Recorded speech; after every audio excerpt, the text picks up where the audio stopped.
Gandhi's Passion: The Life and Legacy of Mahatma Gandhi by Stanley Wolpert. Cripps wired Gandhi to request a meeting. "You know my anti all war views," Gandhi replied. "If despite that you would like to see me, I shall be glad to see you." Cripps first met with the Congress President Azad and next with Muslim League President Jinnah, seeing Gandhi as soon as the Mahatma reached Delhi 2 days later. Sir Stafford showed Gandhi the War Cabinet's proposals, which Bapu referred to as a post-dated check on a bank that was failing. He informed Cripps that he did not for a moment believe that Congress would accept the offer of Dominion status with its proviso that any province wishing not to belong to the Dominion could opt out. That clause was viewed as Britain's escape hatch for Pakistan. He acknowledged the great influence of Jinnah and that the movement for Pakistan had grown tremendously. Cripps recorded after his first meeting with Gandhi. "I asked him how, supposing Jinnah were to accept the scheme and Congress were not to, he would himself advise me to proceed. He said, for me to throw the responsibility upon Jinnah to get Congress in either by negotiating direct with them or with myself. He thought that if it was pointed out to Jinnah that what a great position this would give him in India, if he succeeded, that he might take on the job and succeed." It was Gandhi's first inspired attempt to resolve the Congress League deadlock by giving Jinnah primary responsibility for its resolution. But Cripps was no better prepared to accept that Mahatma's brilliant advice now than Mountbatten would be in 5 years. Cripps also liked and trusted Nehru's judgment and negative advice about Jinnah more than he did Gandhi's unexpectedly outlandish suggestion, which none of his staff members had armed him seriously to consider. When Cripps flew home, his scheme rejected by the Congress, his high hopes of becoming Labour's next Prime Minister had gone up in flames of Hindu-Muslim mistrust. Nehru felt much angrier and more frustrated than Gandhi by Cripps's failure to agree with him, having had far more faith in the Labour leader of the House of Commons, whose intellect was much like his own. In the aftermath of that fruitless mission, Jawaharlal now seems to have completely abandoned ahimsa. Gandhi confided to brother Wallabh.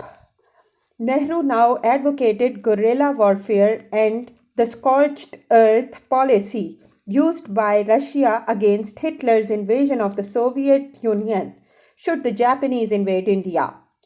In Orissa, Indian communists were arming themselves and training in guerrilla tactics, while in Bengal, cadres of Subhas Bose's forward bloc were preparing to help Japan.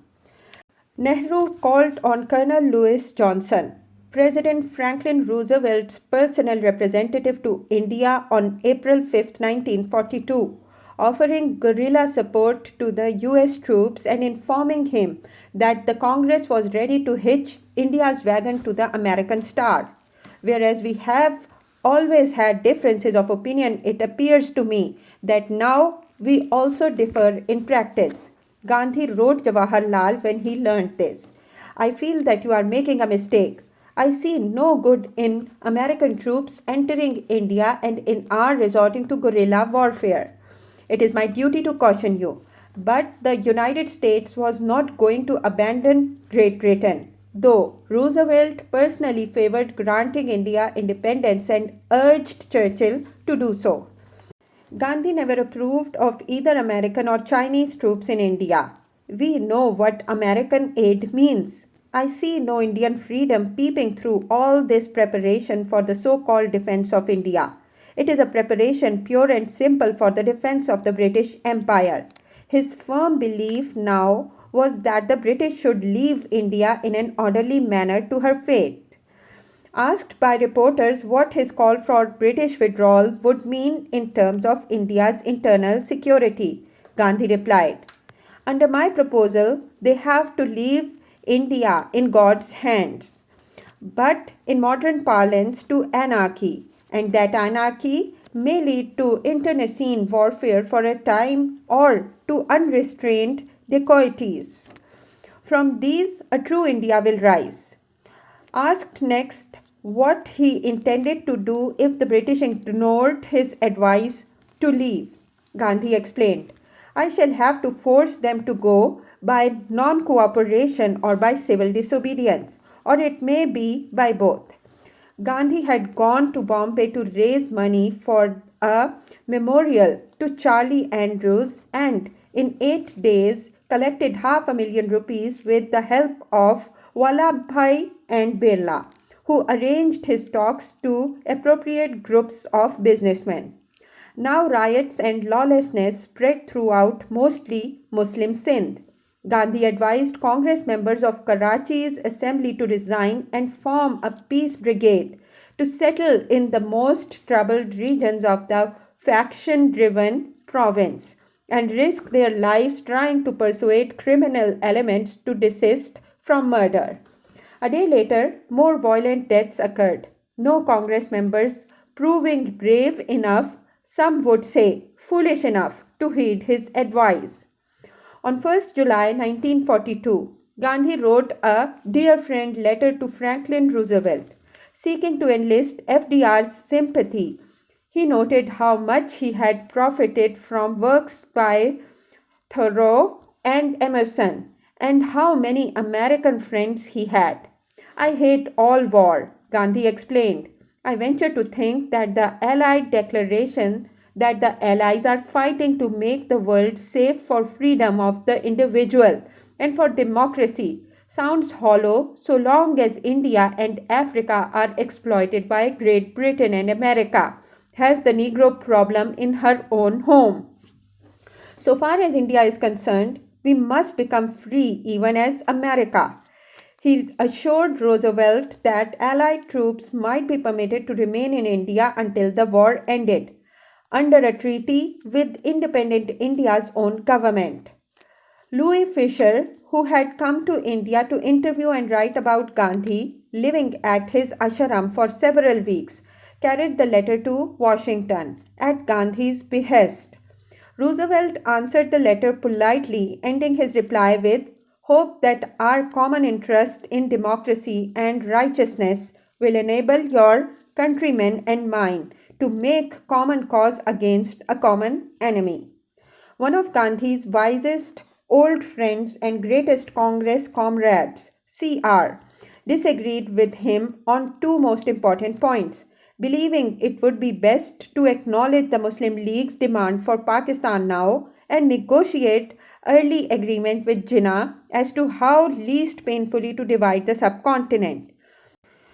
He also urged Gandhi to assist the Viceroy in running a national government during the war, rightly recognizing that such cooperation would prove at least as valuable to India as to the Great Britain. But he found it impossible to convince his old friend on either vital point. "I am built that way," Gandhi stubbornly said. "Once an idea possesses me, I can't easily get rid of the possession."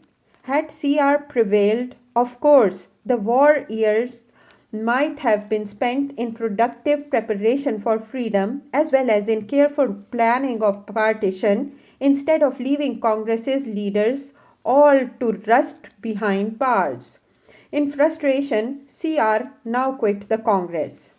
Gandhi urged Nehru also to resign, but Jawaharlal, who had so often threatened resignation, was unwilling to risk losing his power. "I have thought over the matter a great deal and still feel that your capacity for service will increase if you withdraw," Gandhi wrote. "You may attend the committee occasionally, as I do." He hoped, perhaps by removing Nehru from the working committee, that it might be possible for Vallabhbhai Patel to come into his rightful inheritance as Gandhi's true heir to leadership over the Congress and the nation. He also tried in vain to get rid of Congress President Maulana Azad, Nehru's closest comrade on the working committee. This is my plea about Maulana Sahib, Azad. Gandhi's letter to Jawaharlal continued.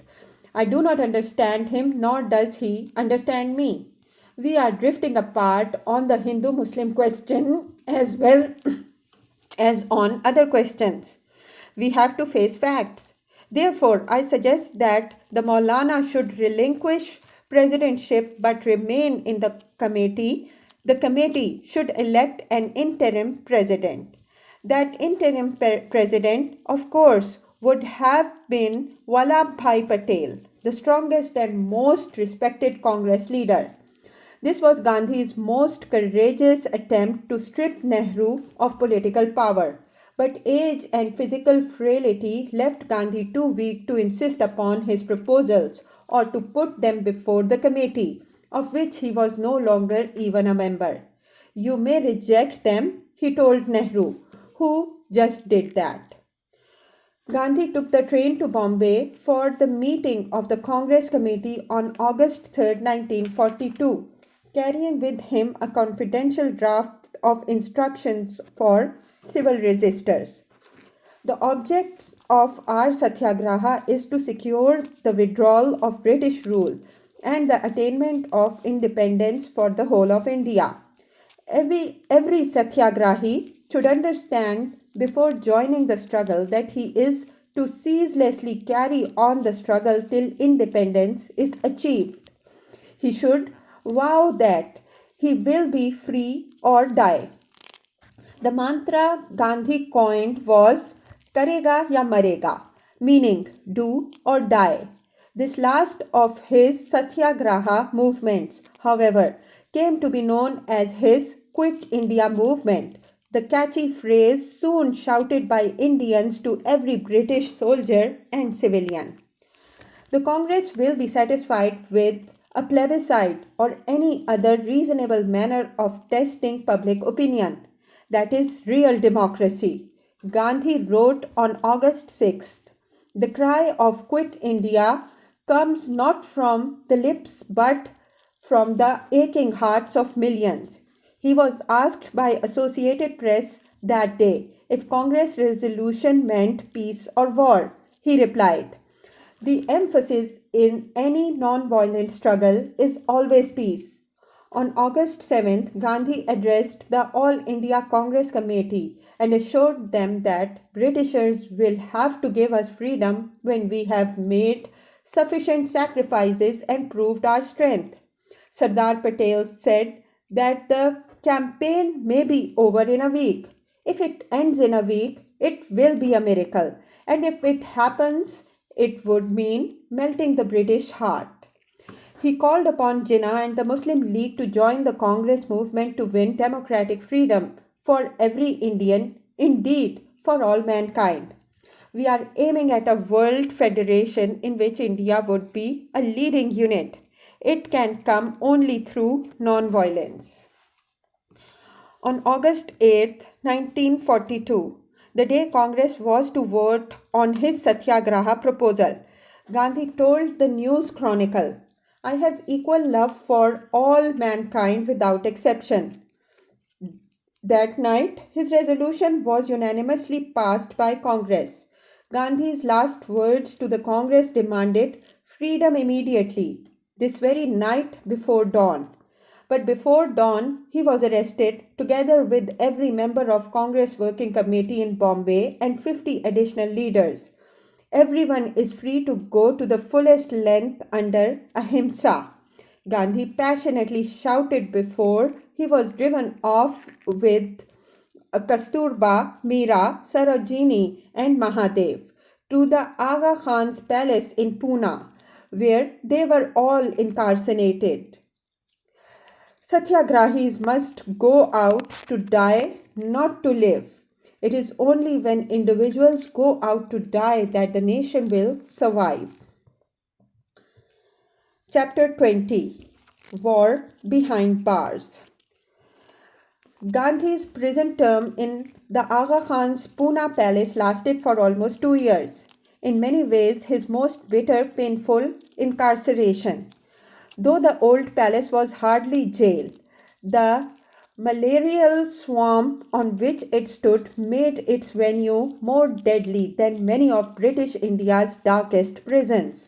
Mahadev Desai was the first of his tiny band of faithful ashram inmates to expire there. Though Mahadev had been frail for years, fainting at times and complaining of severe headaches, he was only in his early 50s. His death on the morning of August 15, 1942, deeply depressed Gandhi. Mahadev, Mahadev, Gandhi cried, imploring his faithful secretary's corpse to awake. Mahadev has lived up to the do or die mantra. Gandhi eulogized as the corpse he had prepared was burned. This sacrifice cannot but hasten the day of India's deliverance. He had written Linlithgow the day before, urging the Viceroy to change policy and accept the support of Congress once India was proclaimed a free nation. Do not disagree the pleading of one who claims to be a sincere friend of the British people, Gandhi argued. Heaven guide you. Linlithgow refused to reconsider, however, agreeing with Churchill's harsh assessment of Gandhi's treacherous nature. In the aftermath of Congress arrests, 250 railway stations were attacked by satyagrahis. Telegraph wires cut all across Bihar and in the eastern United Provinces, and more than 100 police stations were burnt down, with 30 policemen killed inside them. Before the end of 1942, over 60,000 Indians would be jailed, 600 flogged, and 900 officially reported as killed. Military aircraft would be used to machine gun unarmed protesters in Bihar, as had hitherto been done only against armed tribals along the frontier. Many congressmen were underground doing as much damage as they could to rail and truck transport. British military establishments and allied troops stationed in India. The Quit India Satyagraha thus soon turned into a violent civil conflict, a mini war, fought mostly within North India during the remaining years of World War II. I had thought we were friends and should still love to think so. Gandhi wrote Linlithgow on the New Year's Eve 1942. However, what has happened since the 9th of August last makes me wonder. He then listed a series of complaints that had sorely tried his patience over the last 6 months. He was, of course, considering the last remedy available to a satyagrahi when all else had failed, fast unto death. The Viceroy cabled Gandhi's letter to London, and Linlithgow replied to Gandhi on January 13th. I have been profoundly depressed by the policy that was adopted by the Congress in August. That policy gave rise to violence and crime, the burning alive of police officials, the wrecking of trains, and destruction of property. The Viceroy asked Gandhi why he had not publicly condemned such crimes. Gandhi responded immediately. Your letter gladdens me to find that I have not lost caste with you. He then countered each of Linlithgow's points with stronger charges against officialdom's repressive actions, insisting that he was constrained to be a helpless witness to all that was happening outside, including the starvation of millions owing to the scarcity of food supplies throughout the land. Bengal's worst famine of the century, exasperated by a lack of vehicular transport, had already taken countless lives, a number that would rise into millions by year's end. After a week of silent reflection and prayer, Gandhi set his fast to begin on February 9th, 1943. He would take no solid food, only citrus juices added to water. He proposed to end the fast in less than 3 weeks if the government gave him needed relief. But the Viceroy's position was unchanged. He expressed regret in view of Gandhi's health and age at the decision to fast, adding, "However, I regard the use of a fast for political purposes as a form of political blackmail, himsa, for which there can be no moral justification. You quote my previous writings on the subject against me," Gandhi responded. "You have left me no loophole for escaping the ordeal. I have set before myself, posterity would judge," he insisted, "which of them had best served his nation and humanity." The Home Department offered to release him before he started to fast, but Gandhi refused, writing, "I must not hustle the government into a decision on this." Linlithgow allowed his government's best Indian heart specialist, Dr. Gilder, to be transferred to Gandhi's side, and 3 days into the fast permitted naturopath Dr. Dinshaw Mehta to check Gandhi's condition. Dr. B.C. Roy, Bengali leader of the Congress, was permitted to join his medical team and stayed in attendance throughout the fast. Gandhi was so weak after 10 days that government prepared for his possible funeral, gathering sandalwood for the cremation. But he survived. Soon after his fast ended on May 4th, Gandhi felt strong enough to write to Jinnah, after reading in Jinnah's newspaper Dawn that he would welcome speaking to Gandhi if he were really willing to come to a settlement. "Dear Qaid-e-Azam," he wrote, "I welcome your invitation. I suggest our meeting face to face." Though Linlithgow favored their meeting, Gandhi's letter was never sent, for Churchill himself vetoed that summit, determined to keep Gandhi isolated. Britain's Prime Minister wanted no Gandhi Jinnah talks to upstage his own forthcoming summit with Franklin Roosevelt. By surviving his fast, Gandhi felt a new sense of divine mission. He wrote at great length to many British officials, desperately trying to win back their trust, reaffirming his faith in nonviolence and his trust in truth and his hopes for the world peace. But nothing he wrote elicited any positive response, not from the Viceroy, nor from the Home Office Minister, Sir Reginald Maxwell, nor from any of the powerful civil service secretaries in the government of India. He failed to understand how betrayed those British officials felt by his not supporting the Allies in their war against Axis powers. Since his launching of the Quit India movement, they all viewed him as their enemy.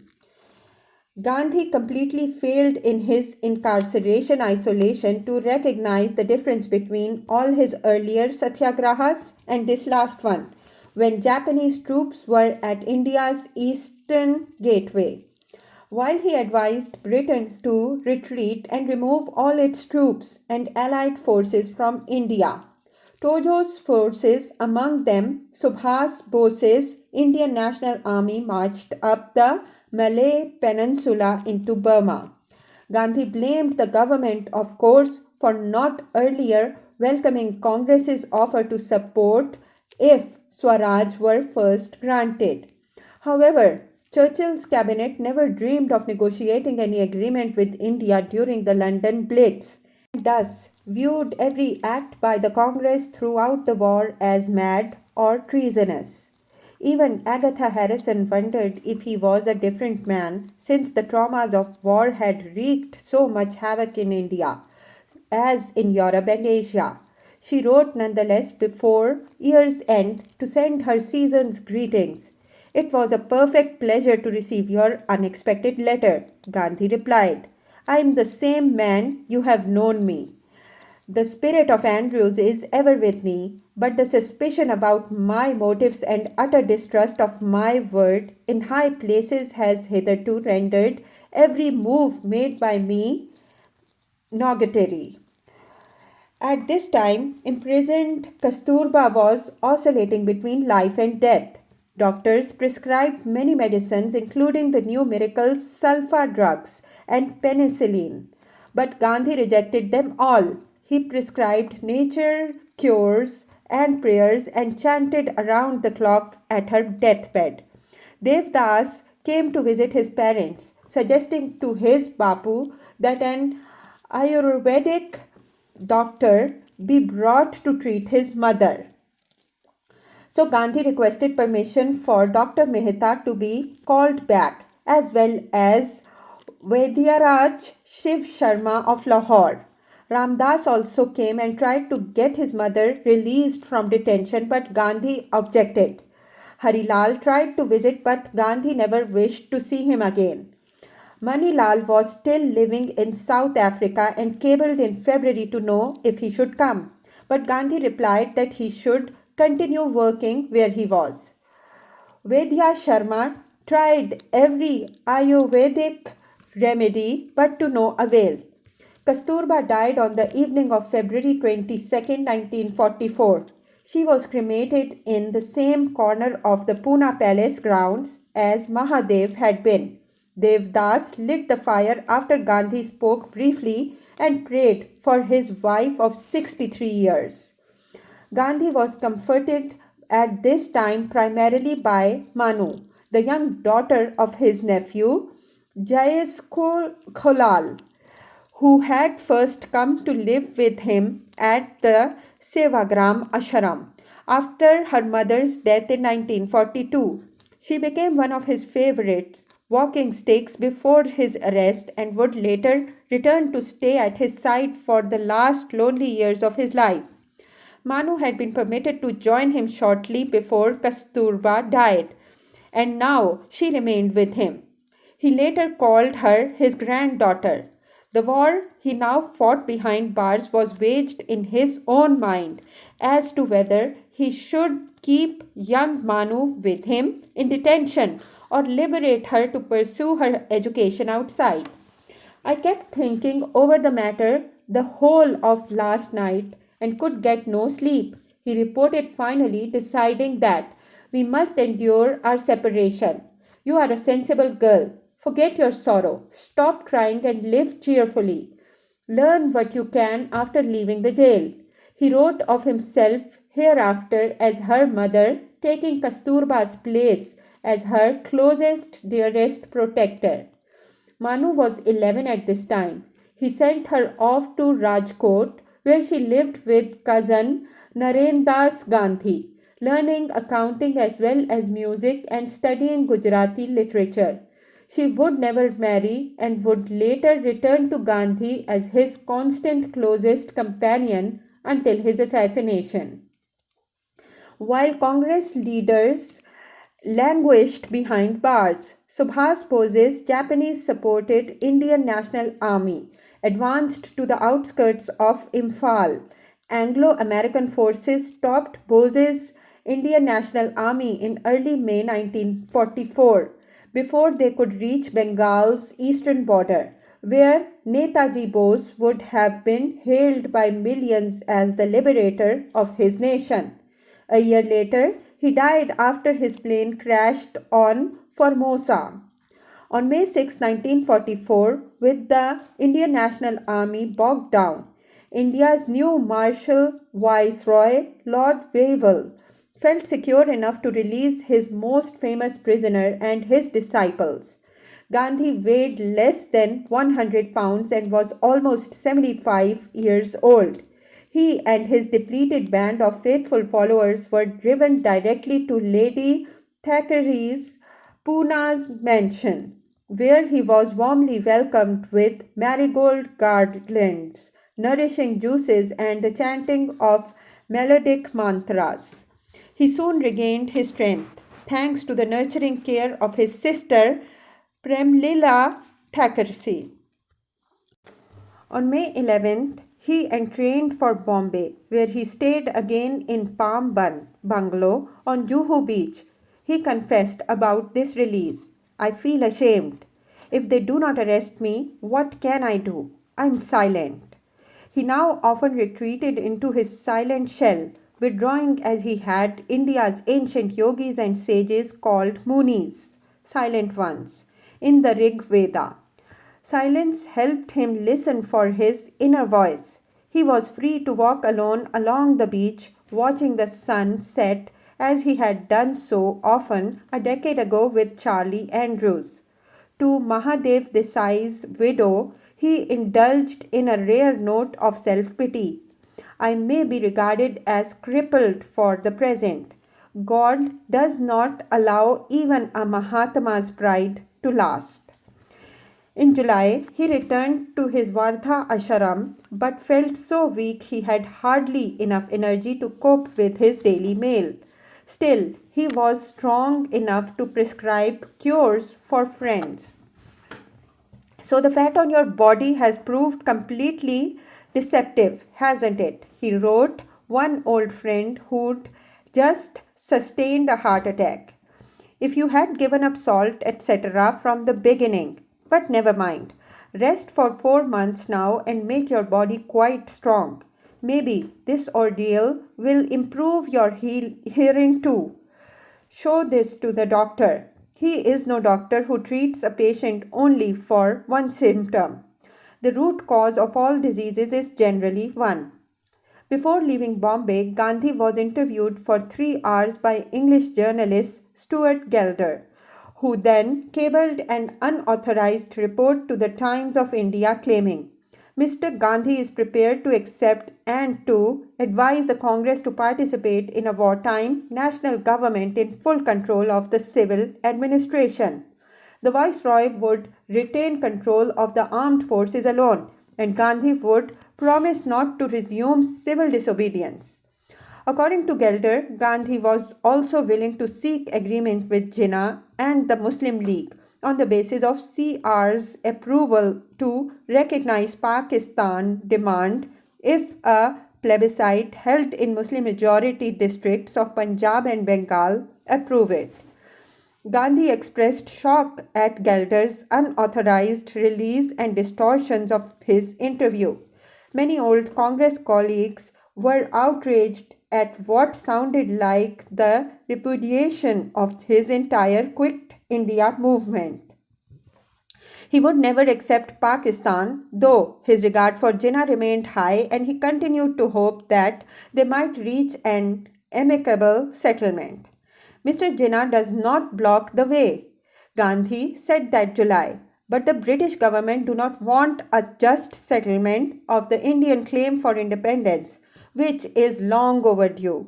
And they are using Mr. Jinnah as a cloak for denying freedom to India. In mid-July 1944, Gandhi wrote to Churchill himself, who never replied. You are reported to have a desire to crush the simple, naked fakir, Gandhi wrote. I ask you to trust and use me for the sake of your people and mine, and through them, those of the world. Gandhi wrote to Jinnah as well, saluting him as Bhai, Brother Jinnah. Let us meet when you wish. Please do not regard me as an enemy of Islam and the Muslims here. I have always been a friend and servant of yours and of the whole world. Do not dismiss me. Jinnah replied in August, inviting Gandhi to his house for talks in early September. So Gandhi journeyed back to Bombay for the longest, most arduous summit meeting of his life, passionately seeking to forestall the vivisection of Mother India, but suffering from a tubercular lung infection. Jinnah was obliged to postpone their meeting. May Allah grant your early and complete recovery. Gandhi replied after learning of Jinnah's fever, I don't want you to hurry for my sake. Their summit began a few days later on September 9, 1944. They conferred for over 3 hours. It was a test of my patience, Gandhi reported to CR. However, it was a friendly talk.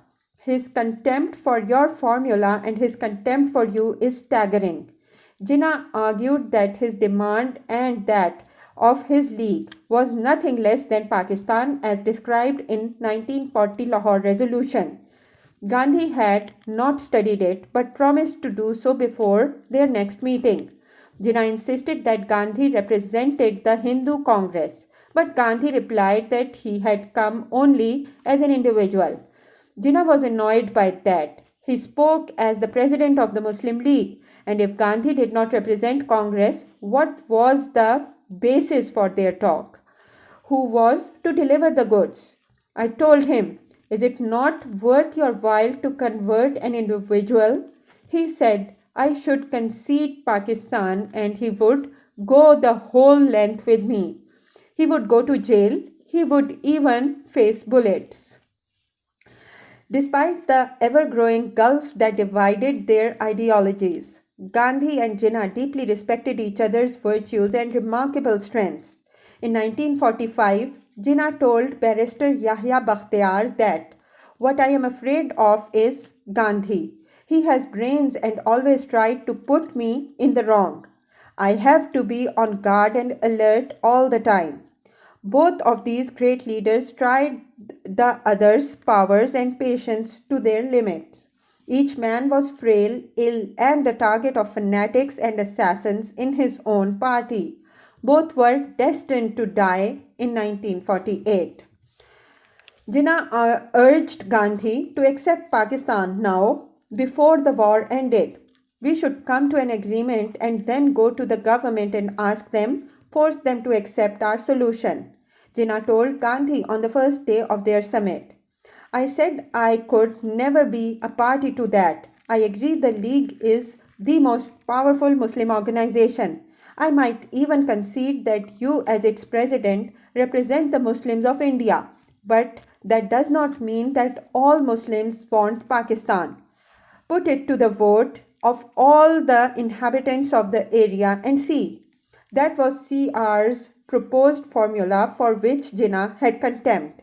He demanded of Gandhi, why should you ask non-Muslims? To which Gandhi replied, you cannot possibly deprive a section of the population of its vote. You must carry them with you. And if you are in the majority, why should you be afraid? Jinnah then cross-examined him on the clauses of CR's formula. Gandhi suggested he invite CR to explain its details, but Jinnah didn't want to negotiate with any Hindu but Gandhi in his sitting room. Gandhi finally asked him to reduce his objections to CR's formula to writing. Jinnah was reluctant but agreed.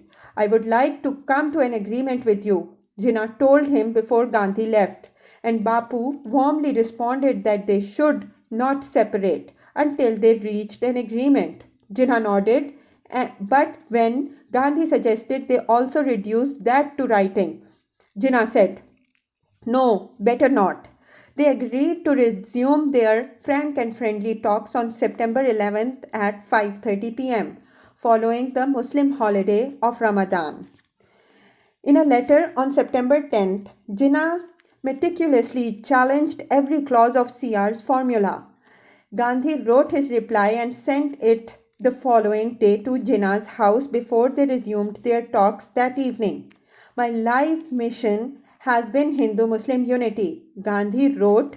He insisted that as long as the British remain in India to stir up trouble, they would never cease fighting among themselves. Hence, the first condition of the exercise of the right of self-determination is achieving independence by the joint action of all the parties and groups composing India. Nehru, then in prison, was very much put out when he learned that Gandhi was meeting Jinnah. Jawaharlal considered CR's proposal that Congress accept Pakistan even more contemptible than did Jinnah, calling it a devil dance. The very frequent utterances of Raja Gopalachari have overwhelmed me. Jawaharlal noted in his prison diary, I feel stifled and unable to breathe. Nor would Nehru listen any longer to the little father who had adopted him politically long years ago and called him his heir. Gandhi's reminder to Jinnah that he spoke only as an individual may more accurately have reflected the reality of most younger congressmen's disenchantment with him rather than his own Mahatmatic modesty.